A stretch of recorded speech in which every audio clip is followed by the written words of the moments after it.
أعوذ بالله من الشيطان الرجيم بسم الله الرحمن الرحيم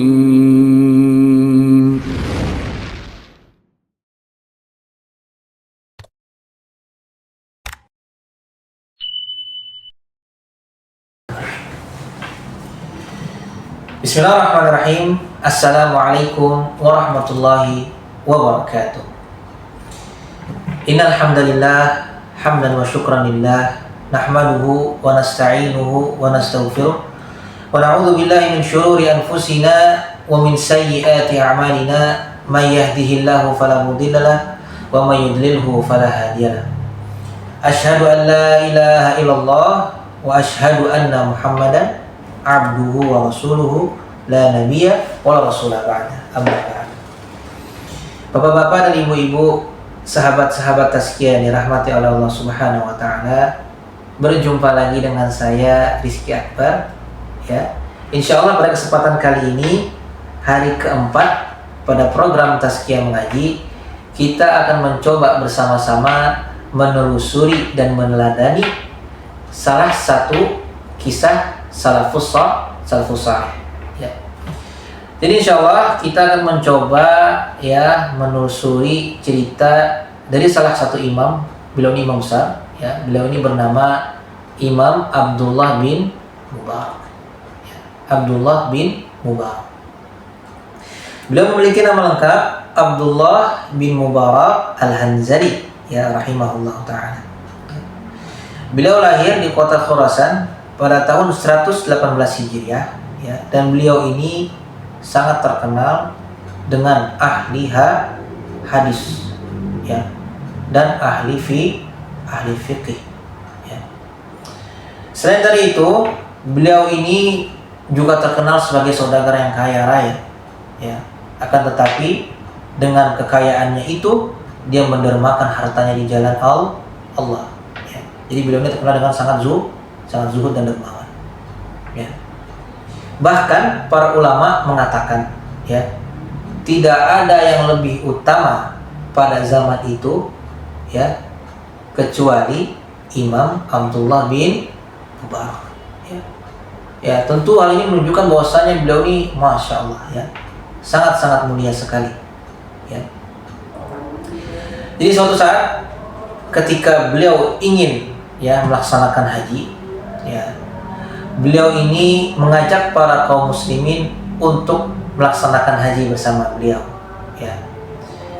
Setelah itu beliau ya meminta kepada kaum muslimin untuk membayarkan untuk pelaksanaan haji ya. Setelah dana terkumpul, beliau simpan itu dana ya, hartanya ya, di rumah beliau ya. Akan tetapi harta tersebut tidak beliau gunakan untuk membayarkan kaum muslimin untuk berangkat haji. Akan tetapi beliau menggunakan harta pribadinya untuk membayarkan para kaum muslimin berangkat haji bersama beliau. Masya Allah ya. Dan kaum muslimin yang berangkat haji bersama beliau tidak tahu bahwasanya beliau yang sebenarnya membayarkan ya untuk bisa berangkat haji. Jadi setelah pulang ya, setelah selesai dari haji, beliau kembalikan itu semua uang para kaum muslimin. Masya Allah, betapa mulianya beliau Bapak Ibu ya. Di suatu kisah yang lain dikisahkan ya, dan kisah ini merupakan kisah yang paling masyhur di antara kisah-kisah beliau. Jadi beliau ini tengah melaksanakan haji juga Bapak Ibu ya. Di tengah perjalanan beliau berjumpa dengan seorang wanita. Wanita ini hendak memakan bangkai ya. Imam Abdullah bin Mubarak melihat wanita tersebut ingin memakan bangkai, yang pada akhirnya beliau mendatangi wanita itu dan bertanya, "Kenapa engkau memakan bangkai?" Kemudian wanita itu berkata, bahwasanya aku fakir dan aku miskin. Aku tidak punya apa-apa lagi yang bisa aku makan kecuali bangkai ini. Mendengar perkataan tersebut, Imam Abdullah bin Mubarak tersentuh hatinya. dan menangis sejadi-jadinya Bapak Ibu, ya. Yang pada akhirnya beliau mengeluarkan semua perbekalan makanan beliau dan beliau berikan kepada wanita tersebut. Karena perbekalan beliau habis, beliau gagal melaksanakan haji. Yang pada akhirnya beliau pulang ke kampungnya.